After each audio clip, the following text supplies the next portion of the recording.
RCN. Le son de la différence.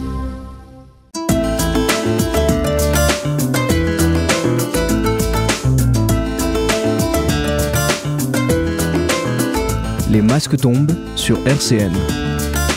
Bonjour à toutes et à tous et bienvenue dans Les Masques tombent, l'émission où on parle de culture et de vie associative à Nancy et aux alentours. Vous pouvez nous retrouver en vidéo sur YouTube et en podcast sur le site de la radio www.rcn-radio.org. Aujourd'hui, je reçois Michael, président de l'association Big Brother, ainsi que Fanny et Romain, qui exposent leurs œuvres à la Galerie des Brothers. RCN, les masques tombent, Elisa Gautron. Bonjour. Bonjour. Bonjour. Vous allez bien ? Oui, merci. très bien, merci. Et vous ? Ça va aussi. Est-ce que vous pouvez vous présenter un petit peu ? Alors, moi, je suis le président de l'association Big Brother depuis plusieurs années, une association dédiée à la promotion des arts et de la culture locale à Nancy, qui gère notamment une galerie d'art associative située au 14 rue du Grand Rabbin Genauer à Nancy. Donc moi, je m'appelle Fanny Fitten et donc j'expose avec l'association des Brothers à partir de ce soir, sous le pseudo Fanfit, et donc je suis artiste peintre. Oui, bonjour, moi c'est Romain Marie. Donc je suis artiste peintre depuis une dizaine d'années et tout comme Fanny et quelques autres, j'expose ce soir à la galerie Big Brother Art de Michael. D'accord. Comment est-ce que toi tu en es arrivé là, Michael, à du coup être président de l'association Big Brother ? En fait, à la base, on a créé cette association c'était en 2015, quand j'étais encore étudiant à Nancy, avec plusieurs amis. En fait, ça part d'un groupe d'amis, on était 5. On voulait faire quelque chose d'assez original, parce qu'il y avait déjà beaucoup d'associations étudiantes à l'époque. Il y en a toujours beaucoup. D'ailleurs, à Nancy, il y a une vraie vie associative, culturelle. C'est quand même très riche dans ce domaine. Mais il n'y avait pas beaucoup d'associations tournées vers l'art local, notamment. Donc on a eu cette idée de créer une association où on essayerait de mettre en avant des artistes musiciens via des concerts, des artistes peintres, photographes, via des expositions, en essayant de toucher justement un public plus jeune et plus local, en essayant d'intéresser en fait tout simplement les Nancéens et plus largement, on va dire, en Lorraine, sur ces activités-là de nos artistes locaux, quoi. D'accord. Et quelles études est-ce que vous avez faites du coup ? Alors, moi, j'avais déjà fait ma licence et mon master avant d'arriver à Nancy. J'ai passé un concours à la faculté de droit et sciences économiques de Nancy pour obtenir une allocation de thèse.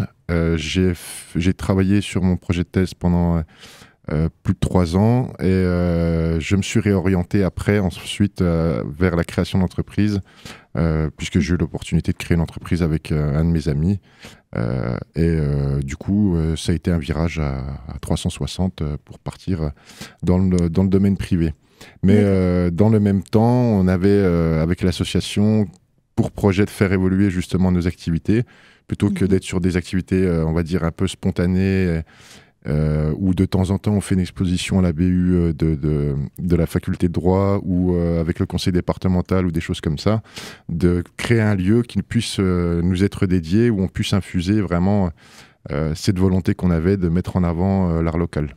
D'accord.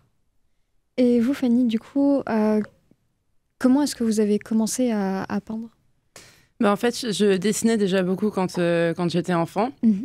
Ensuite, j'ai un petit peu arrêté. J'ai fait des études de lettres qui m'ont amenée à être enseignante de français. Et j'ai repris... ça s'est un petit peu imposé à moi, en fait, de reprendre la peinture, les arts par la suite. Comment ça s'est imposé à vous, justement ?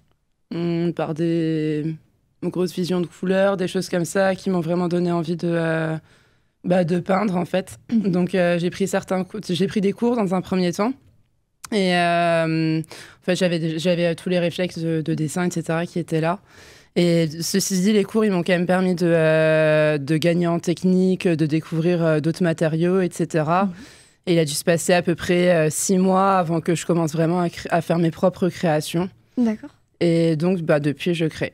D'accord. Et de quoi est-ce que vous aimez parler dans vos œuvres ? Quel message est-ce que vous aimez transmettre à travers ce que vous faites ? Ça va dépendre. Moi, j'aime bien travailler autour de la captation d'émotions, surtout.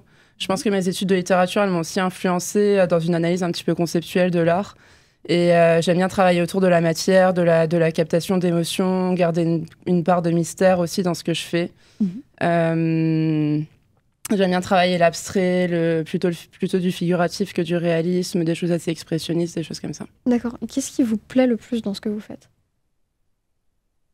Ce qui me plaît le plus dans ce que je fais, j'adore peindre en fait. Je sais pas trop comment on peut l'expliquer. On est totalement présent dans ce qu'on fait et c'est assez magique en fait. D'accord. Comme expérience. D'accord. Et vous, Romain, qu'est-ce que vous faites? Est-ce que vous pouvez nous parler un peu plus de ce que vous faites? Oui, alors, tout d'abord, moi je tiens à remercier infiniment Mickaël qui nous invite au sein de la Big Brother Art Gallery, puisque c'est une galerie qui est accessible sans contrepartie. Donc, c'est pas forcément le cas de toutes les personnes qui nous proposent d'exposer dans l'agglomération et alentour.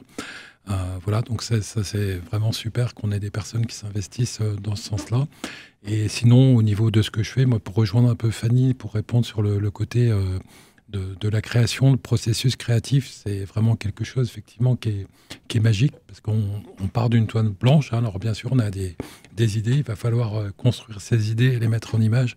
Et c'est vrai que la mise en place, la mise en ordre, la coloration, tout le processus créatif, c'est vraiment quelque chose, quand on peint, qui provoque une émotion qui est formidable. Donc j'invite tout le monde, même si c'est brouillon au départ, de laisser aller à tenter de dessiner ou faire quelque chose, ou même lancer des peintures sur une toile. Il y aura toujours un résultat.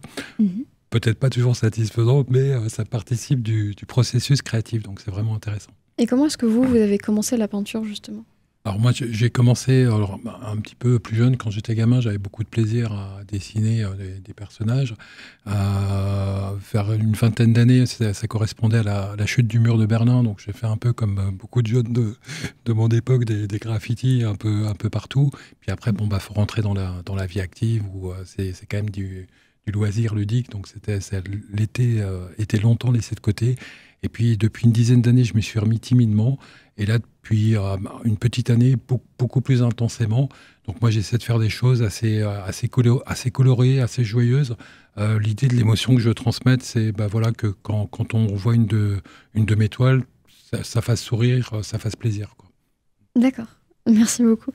On va parler plus en détail de l'association Big Brother. Juste avant, on va écouter Show Me How You Burlesque de Christina Aguilera. Et puis on revient juste après. Les masques tombent, du lundi au jeudi de 13h à 13h30 sur RCN. On est toujours en compagnie de Mickaël, Fanny et Romain pour parler de l'association Big Brother et de la Galerie des Brothers. Alors Mickaël, donc vous êtes le président de l'association Big Brother. Est-ce que vous pouvez nous parler un peu plus de cette association? Comment elle s'est créée? D'où est venue l'idée? Comme je vous disais, la base de l'association était une association étudiante intégrée, on va dire, aux autres associations étudiantes. Parce que moi, à l'époque, qui était trésorier et le secrétaire général, on était étudiants en thèse à la faculté de droit. Et l'idée, c'était de vraiment amener ce côté art local au sein de l'université. Il y avait les JACES, je pense que ça existe encore aujourd'hui, c'est les journées art et culture dans l'enseignement supérieur, où nous, on essayait de proposer des choses originales. On a fait des spectacles de cracheurs de feu. À l'époque, c'était la péniche qui s'appelait la machine à vapeur, qui n'existe plus maintenant, qui a été changée en un autre lieu. On a fait des expositions aussi, même une œuvre éphémère qu'on avait fait dans les locaux de la faculté de droit, dans la cour. Et puis petit à petit, on est sorti un petit peu de cet univers-là. De toute façon, on est tous sortis aussi, on a fini nos études, donc on est tous sortis de l'université. Et on s'est dit, il faut amener un projet un peu différent. On avait créé une boutique associative qui existe toujours rue Saint-Michel, qui donne la place aux artisans locaux et qui met à disposition des petits espaces d'exposition pour les artistes. Avec des petites expositions. Ça, maintenant, c'est plus un lieu, des espaces qui sont à disposition tout au long de l'année où des artistes viennent déposer des œuvres en dépôt-vente. sur le temps long. Où avant, on fonctionnait un peu comme sur le modèle de la Galerie des Brothers, avec un artiste ou deux qui étaient sélectionnés pour vraiment faire une exposition, un vernissage, etc. Après, le Covid a eu quand même un gros impact sur les activités de, je pense, la plupart des associations, vu que s'organiser, se regrouper, c'était compliqué. À ce moment-là, on avait repris la salle de la Comédie de Nancy, qui se situe rue du Grand Rabbin Guénauer. On voulait en faire à la base un bar associatif, mais on n'a pas pu mettre en œuvre ce projet-là.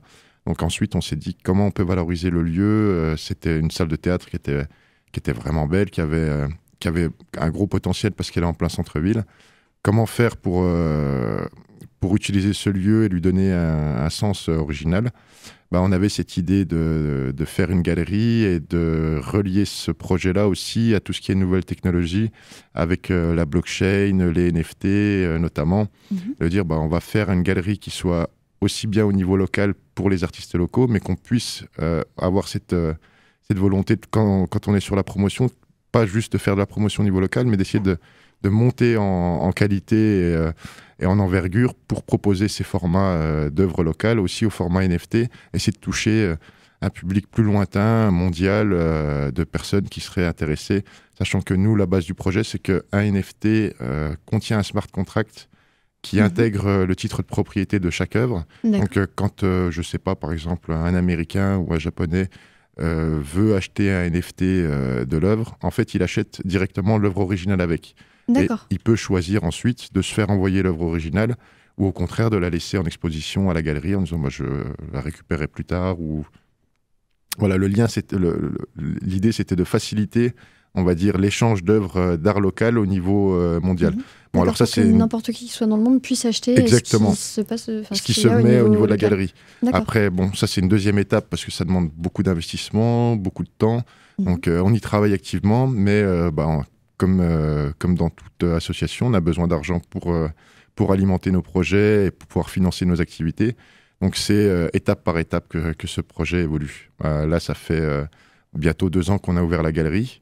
On a reçu pratiquement une 50aine d'artistes en 2 ans, recueilli pas mal d'œuvres numériques, parce qu'on a un partenaire, Romain Galasso de RG Graphisme à Lunéville, qui est aussi photographe professionnel et qui a une petite galerie très sympathique d'ailleurs, où il fait des très belles choses, notamment sur l'art local. Donc on s'est très bien entendu aussi avec Romain, qui vient et qui fait des prises photos numériques des œuvres et qui permet d'avoir un format professionnel au niveau numérique de chaque œuvre pour ensuite les valoriser sous forme de NFT.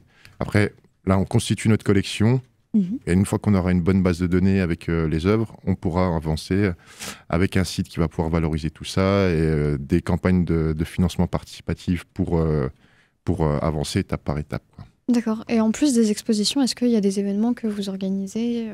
Alors, un vernissage comme à chaque exposition. Chaque exposition dure à peu près 45 jours. En gros, les 2 premières semaines, c'est des semaines de battement où les artistes qui ont exposé avant viennent récupérer les œuvres. Les artistes qui vont exposer après viennent déposer leurs œuvres. Ensuite, on a un vernissage comme ce vendredi 19 qui lance l'exposition.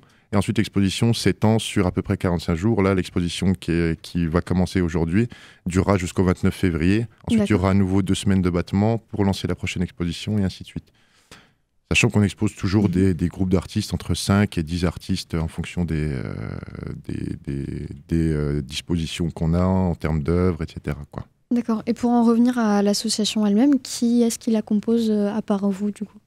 Alors, on a un trésorier, un secrétaire général, Jordan Serton et puis Adrien Gérard. Puis on a aussi d'autres personnes qui interviennent, comme Régis Eloi, qui nous fait nos affiches et qui participe à la valorisation quand il est présent, parce que lui, il vient de plus loin, et il est en Martinique à la base, et puis il faisait ses études à Nancy, donc il n'est pas toujours là, mais quand il est là, il fait des prises vidéo, des prises photos, plutôt toute la partie, on va dire, esthétique, visuelle.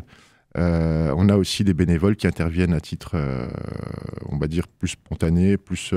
selon leur temps et leur investissement. On avait une responsable communication encore il y a peu, qu'on est en train de remplacer, parce que en termes de temps, c'est toujours pareil, on est dans du bénévolat, donc il faut avoir le temps en dehors de son travail de s'investir. Et c'est pas toujours très simple quand on a des enfants, quand on a une vie aussi personnelle chargée. Donc les associations, elles vivent aussi des membres qui veulent bien s'investir dedans, faire évoluer le projet. On est une petite équipe resserrée, on va dire à peu près 5 personnes à diriger, on va dire, faire fonctionner l'association.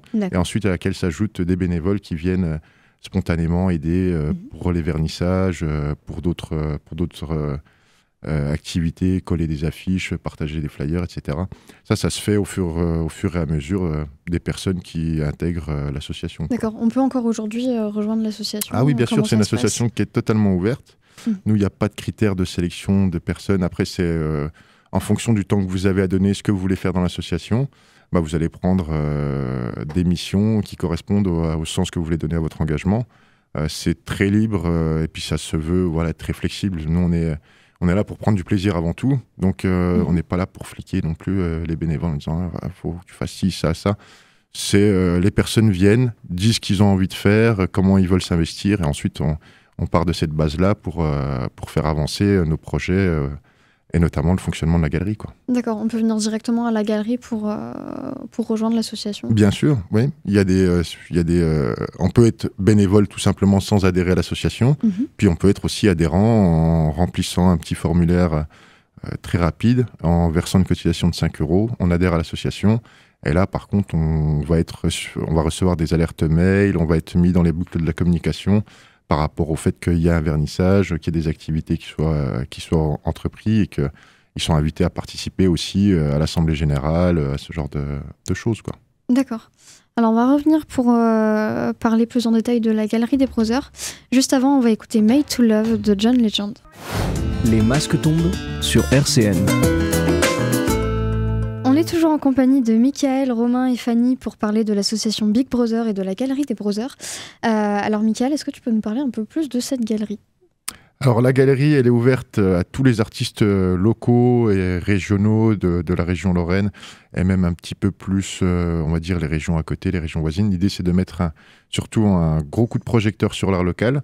Donc il n'y a pas de frais particuliers pour les artistes. C'est une galerie qui est totalement ouverte aux artistes. Il y a un petit formulaire à remplir de candidature pour indiquer, donner des informations sur le parcours et puis aussi le sens du travail artistique que fait l'artiste. Quelques liens aussi pour mettre en avant aussi les réseaux sociaux ou les sites internet qui permettent de suivre aussi l'artiste après. Et ensuite, en gros, la sélection se fait par rapport aux places disponibles. Quand il y a des places disponibles, on contacte les artistes qui ont postulé ou qui ont fait des prises de contact par rapport à la galerie. Et ensuite, ça se fait de manière très flexible. Donc, on propose des dates d'exposition. Les artistes qui sont disponibles se positionnent par rapport à ces dates-là. Là, cette exposition, elle réunit Fanny Fitaine, Romain Marie, mais il y a aussi Maxime Tissier, Bertrand Lartillot et Thierry Daudier-Cassini. Donc, on aime bien, nous, mélanger justement les styles et on ne fait pas des expositions à thème vraiment. Il n'y a pas non plus ce côté, on veut des artistes forcément professionnels ou que des artistes amateurs. On aime bien mélanger justement tous les styles et puis toutes les expériences. Ça permet aussi à des artistes d'échanger entre eux, de se découvrir, d'échanger du réseau, des contacts. Et ça participe à essayer, on va dire, un petit peu provoquer une émulsion dans ce milieu d'artistes locaux et faire communiquer, rendre un peu plus visible cet écosystème-là. D'accord. Et comment ça se passe au niveau des expositions ? Au niveau de l'organisation des expositions? Alors, les expositions, elles sont du mardi au samedi accessibles à tous les visiteurs, aux horaires d'ouverture, donc 10h30, 14h30 et 16h, 19h. Comme je le disais, il y a toujours un vernissage avec les artistes pour lancer l'exposition. Après, les artistes indiquent un prix de vente auquel s'ajoute une commission pour l'association, qui est l'équivalent à 20%. Donc, une personne qui vient visiter l'exposition peut se dire tiens, cette œuvre me plaît, je voudrais la réserver. Soit l'acheter directement, et dans ce cas-là, on contacte l'artiste en disant il y a une personne qui veut acheter votre œuvre, donc il faudrait remplacer l'œuvre pendant l'exposition. Soit on l'invite à réserver l'œuvre pour la récupérer à la fin de l'exposition pour qu'un maximum de personnes puissent encore la contempler. D'accord. Et donc, vous, donc Fanny et Romain, vous allez exposer là, vous exposez là actuellement à la galerie des Brothers. Est-ce que vous pouvez nous parler un peu plus de ce que vous exposez? Tu veux commencer, Fanny? Vas-y, commence, Fanny. Alors moi, j'ai apporté une vingtaine d'œuvres à peu près, sur les à peu près 80 que j'ai à la maison. Donc j'ai choisi des styles assez variés pour présenter un petit peu la diversité de ce que j'explorais. Il y a certains dessins au fusain, il y a des toiles abstraites, des toiles qui sont plus conceptualisées. Donc voilà, c'est assez varié. Et de quoi est-ce qu'elles parlent, ces toiles? En général, est-ce qu'il y a un thème en particulier ou est-ce que c'est un peu divers? Alors ça va dépendre de l'intention que j'avais au départ, du contexte dans lequel je l'ai créé, etc. On trouve quand même une unité parce que généralement il y a énormément de couleurs qui sont assez pop, assez vives. Ça me parle plus, sauf quand on est sur des dessins en fusain. Et globalement, ça parle. Je pense que ça parle des rapports d'ombre et de lumière de la vie. Enfin, je pense qu'à partir de créations qui se font un petit peu dans l'intime, il y a l'idée d'embrasser en fait l'universalité des émotions, des choses qu'on peut vivre à travers l'existence. Je pense qu'il y a vraiment cette recherche-là. D'accord. Et qu'est-ce que ça vous fait, du coup, d'exposer à la Galerie des Brothers? C'est votre première exposition ou... Alors, c'est pas ma première exposition. J'avais déjà exposé à Paris il y a quelques mois. Mais c'est la première fois que je peux en présenter autant. Et je suis très contente. J'aime bien la rencontre en général avec le récepteur, le public. Dans ma démarche artistique, il y a vraiment une volonté d'ouvrir au maximum l'œuvre. J'aimais bien l'expression d'Umberto Eco qui expliquait qu'une œuvre était ouverte et que donc le lecteur est invité à co-créer l'œuvre avec l'artiste. Et souvent, j'essaye de laisser un maximum d'abstraction quand je dois faire des choix artistiques. C'est souvent ça qui me guide, pour laisser une place à l'imaginaire et à la réception du spectateur.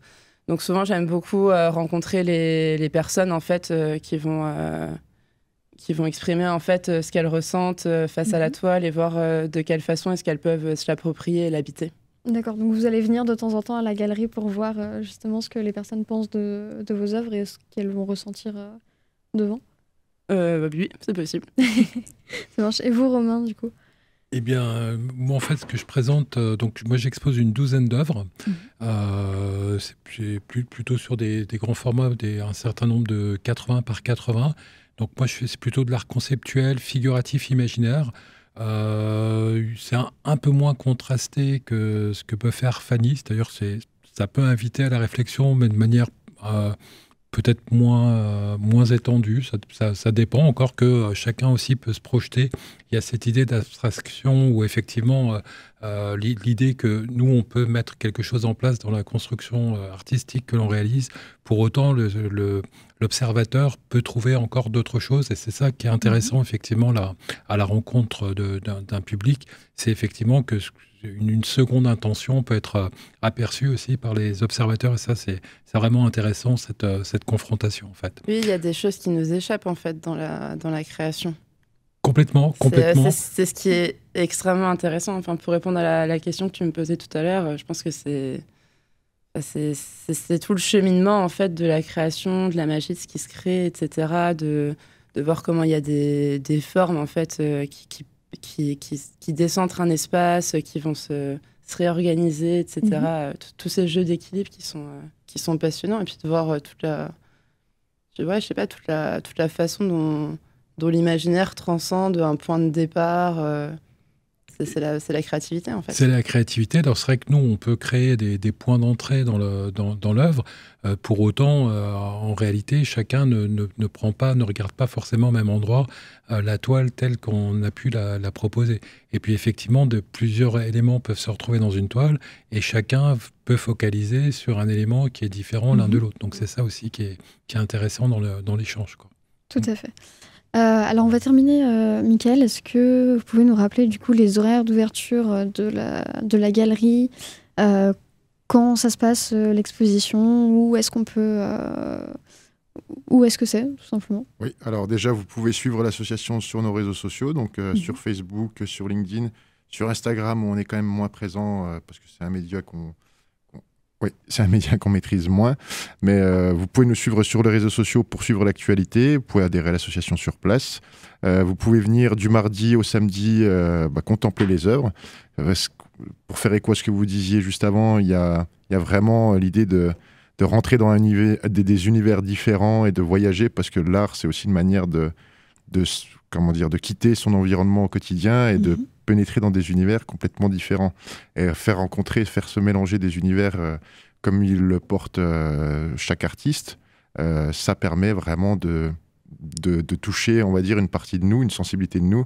Parfois, il y a des personnes qui vont être un petit peu intimidées par l'art, qui n'ont pas forcément ces habitudes d'aller à des expositions, de voir des photos, de voir des peintures. Mais très vite, en fait, cette timidité-là, cette réserve-là, elle tombe et on se laisse prendre au jeu, on se laisse captiver par les formes, par les couleurs, par aussi le sens qu'on veut donner. Parce que, comme le disaient Romain et Fanny, c'est très rare que des personnes voient la même chose dans une même œuvre. Oui. Donc, vous pouvez venir voir tout ça, il y a vraiment des très belles choses à voir, et puis ça fait du bien aussi au moral, parce que dans la société, on n'a pas toujours la chance de voir des belles choses, surtout en ce moment, avec tout ce qui se passe dans le monde. On est tous un petit peu à cran ou tendus par rapport aux actualités. Là, ça fait du bien de pouvoir s'évader, de voir autre chose, de voyager sans voyager. Donc, venez à la galerie. Voilà, c'est ouvert du mardi au samedi. L'exposition qui est en cours, elle va se dérouler jusqu'au 29 février. Donc, voilà, venez nombreux et nombreuses contempler tout ça. Ça marche. Merci beaucoup, Mickaël, Romain et Fanny, d'être venus. Et puis, on va se quitter en écoutant Faded de Alan Walker. RCN, www.rcn-radio.org